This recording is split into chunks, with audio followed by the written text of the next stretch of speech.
everybody, here is week three of your virtual lessons. I hope you're all keeping safe. So that was a little piece called Forest Green by Dennis Alexander. It comes from this lovely book called A Splash of Colour, and I've posted a video on YouTube to learn the tune. It's a little bit of a different way of learning because you're looking down on the keyboard and you're going to follow the pattern of my fingers. So if you'd like to have a go at that, have a look for Forest Green on YouTube. So we're going to start off, as we usually do, with a bit of a warm-up. I'm going to start my metronome, crotchet equals 120, it's in my ear only. And we're going to place our right hand on middle C, thumb on middle C, just like we normally do. I'm going to tilt the video down a little bit so you can see. Okay, so I'll count you in. 1, 2, 3, 4. And copy me, please.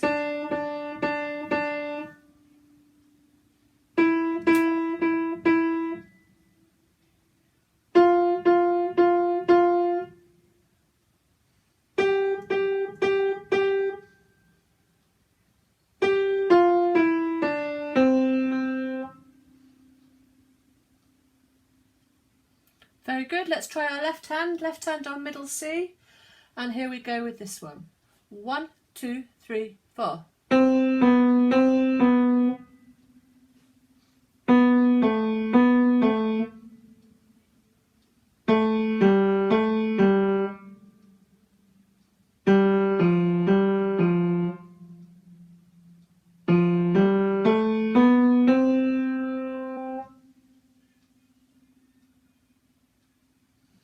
Okay, a bit of a quiz for you now. I'm going to play you a note and I'm going to see if you can find it really quickly. Okay, so I'm going to hide it with my Touch of Colour, Splash of Colour book. Can you find me this note? Did you find it? That was a C. Okay, here's a different one. So think whether it's higher or lower than C. Is C, is it higher or lower? Did you find it? That was a G. Okay, here's another one. Here's a C again. And what's this note? So think, is it higher or lower? It was a B. Okay, here's one more. Here's a C again. What's this note? Here's the C again. What is this note? That time it was an E. So it's very good ear training, learning about intervals, learning about pitch, and good listening skills. Great, so I've sent you through a PDF with lots of things to do again. And the first thing this week is recognising dynamics. So I hope you all know what dynamics are. Dynamics means louds and softs. So you can play the piano, let me just move that, loud.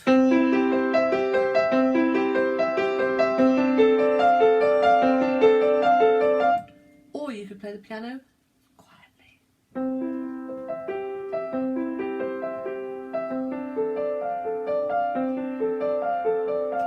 And then you have every tone in between.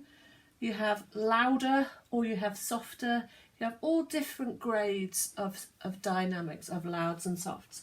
And I'd like you to recognise which ones they are. And you see them in music. So here's another book. You can see, for example, here it says P. And here it says, let me put it, MP. Are there any more dynamics on that one? MP again. Let's find a different page with a different dynamic. MF. So they're marked in the music. It's the composer telling us how loud he wants us to play that passage. So you have a look through your music, see if you can find dynamics. Some of you might not be onto dynamics yet in your music. That's fine, it will be added soon. But you can have a look at that for me. Okay, we're going to go back to our 12 bar blues now. Hopefully you've got that 12 bar blues going really well. The YouTube video on the video on YouTube is there for you to play along with, and you can still play just the first one we did, which was just the C, C, C, C, C, C, etc. Or you can play it with hands together, or you can play it with the chords, however you want to do it. And this week I'm going to teach you a bass line. Bass meaning low. So we're going to do that with our left hand, and I've written it out for you here. And it goes like this. I'll count you in. Let me just start my metronome. Whoops. I've got it on crotchet equals 100, so it's a little bit slower to give you a chance. So we're going to do left hand, find the C. C will be on your little finger. Let's have a go. 1, 2, 3, 4.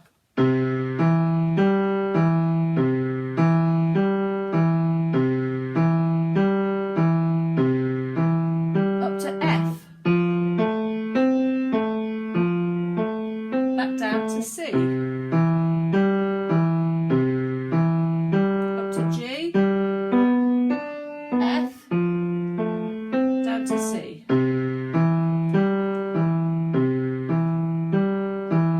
Great, how was that? A little bit again, so you can see I'm going to keep my thumb on C when I play that one, but then I move my whole hand up to the F, so my F is now my little finger. And then when I do G, I move my whole hand up so that the G is my little finger, etc. Okay, we're going to try it hands together. You don't have to, you can just play one hand or the other. So at the bottom of the page I've written it in the music with the right hand playing the original part and the left hand playing this new bass line. Let's have a go. 1, 2, 3, 4.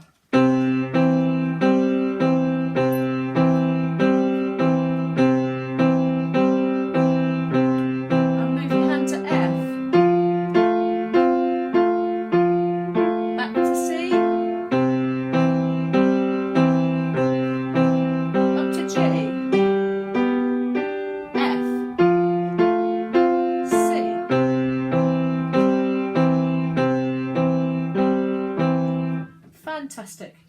Let me stop my metronome. So you've got a lovely little piece there, hands together, a great bass line and a little simple 12 bar blues tune in your right hand, and we can develop that and add some improvisation and some composition as we go. But for now you've got lots of things you can do. You can do the single lines, you can do the bass line, you can do the chords, and you can go round and round and round. The joy of this piece is that it can go on for as long as you like, making it as interesting as possible for you.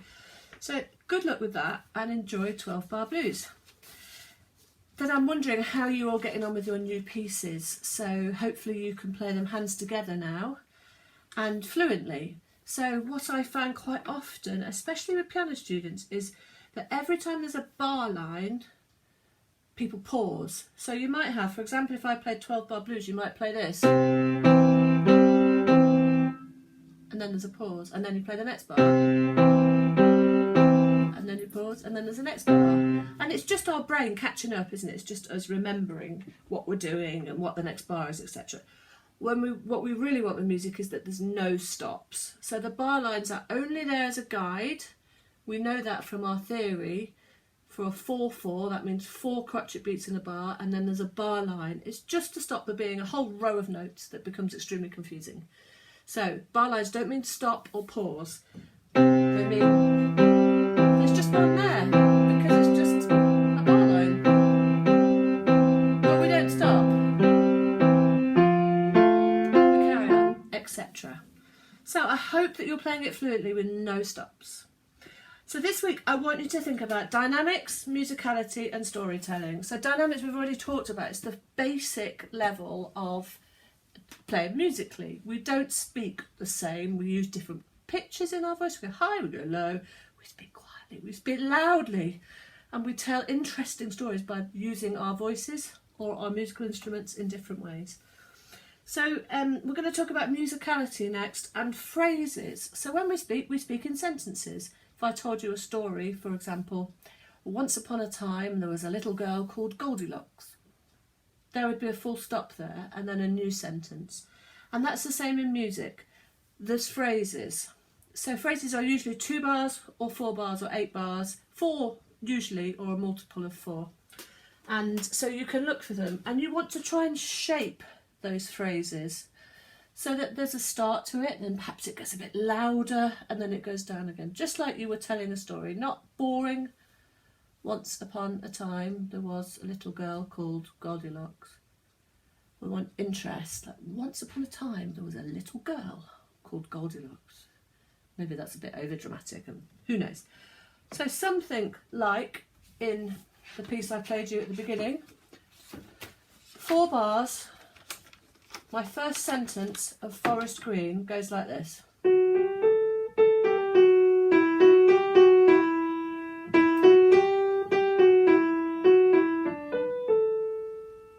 And it makes you interested. You're thinking, what's coming next? Hope you are anyway. So that's a phrase, a musical sentence. So can you try and give your sentences in music, your phrases, some shape?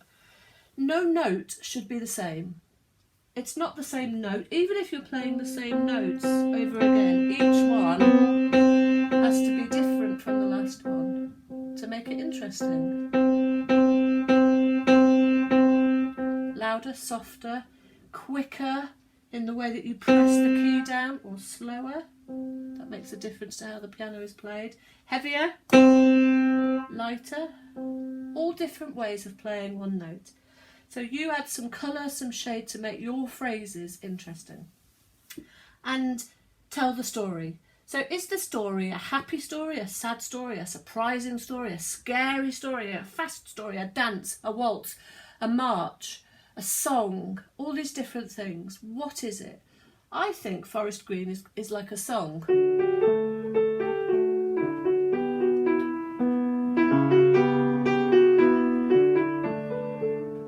I played a wrong note then, left hand, I couldn't remember it, but it didn't matter, did it? I was still telling the story of it. So I think that's a story about walking through the forest. And that first sentence